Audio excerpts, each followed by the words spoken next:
பெட்டகத்தை வாங்கி வச்சுக்கிறாரு. அப்போ தேவேந்திரன் அவர்கிட்ட சொல்றாரு, நான் இந்த பூஜையை முடிச்சிட்ட வரைக்கும் இந்த பெட்டகத்தை வச்சுட்டு நீ பத்திரமா இருக்கணும் அப்படின்னு சொல்றப்போ ஈஸ்வரன் என்ன சொல்றாரு, ஈஸ்வரனுக்கு ஒரு ஆசை, தன்னுடன் அந்த விநாயகரை வச்சுக்கணும் அப்படிங்கிற ஒரு ஆசை வந்ததுனால அவர் என்ன சொல்றாருன்னா, நீ பூஜை முடிச்சுட்டு வர வரைக்கும்னா என்னால இதை வச்சுக்கிட்டு இருக்க முடியாது. எனக்கு எப்போ அசதியாகுதோ நான் 3 தடவை தேவேந்திரான்னு கூப்பிடுவேன். நீ வரலன்னா நான் அந்த பெட்டகத்தை கீழே வச்சுட்டு போயிடுவேன் அப்படின்னு சொல்றாரு. சரின்னு இவர் போய் அந்த திருக்குளத்துல நீராடத்துக்கு இறங்கின உடனே 3 தடவை கூப்பிட்டுட்டு அந்த பெட்டகத்தை இங்க இருக்கிற பலிபீடத்துல, கொடிமரத்துக்கு அருகில் இருக்கிற பலிபீடத்துல வச்சுட்டு போயிடுறாரு. தேவேந்திரன் வந்து பாக்குறப்போ அந்த பலிபீடத்துல அந்த பெட்டகத்துல இருக்கிற விநாயகர் அங்கேயே பிரதிஷ்டை ஆயிடுறாரு. தேவேந்திரனால அந்த விநாயகரை கையால எடுக்க முடியலன்னா இவர் முக்கோடி தேவர்களையும் கூப்பிடுறாரு. முக்கோடி தேவர்கள் எடுத்தும் எடுக்க முடியல.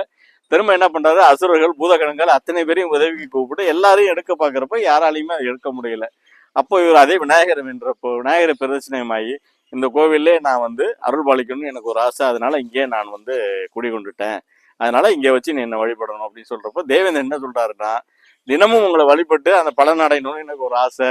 நீங்க இந்த இடத்துல இது பண்ணிட்டீங்கன்னா நான் வந்து எப்படி மேலோகத்திலேருந்து வந்து தேவேந்திர இத்தலோகத்திலேருந்து உங்களை டெய்லி நான் வழிபடுறது அப்படின்னு கேட்குறப்போ, வருடத்திற்கு ஒரு முறை வரும் விநாயகர் சதுர்த்தி என்று நீ வந்து இங்க வழிபட்டினா அந்த ஒரு வருடத்திற்கு நீ என்ன வழிபட்டதுக்கான பலனை நான் உனக்கு தர்றேன் அப்படின்னு இந்த இருக்கிற விநாயகர் சொல்றாரு.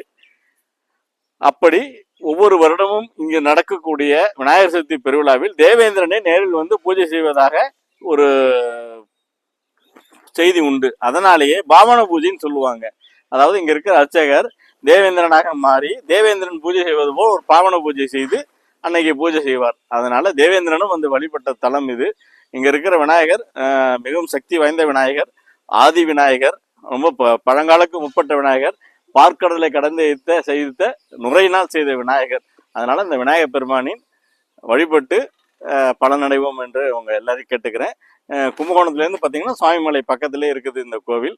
கபதீஸ்வரர் கோவில், இங்க இருக்கிற ஈஸ்வரன் கோவில். விநாயகர் பெயர் வெள்ளை விநாயகர். நன்றி, வணக்கம்.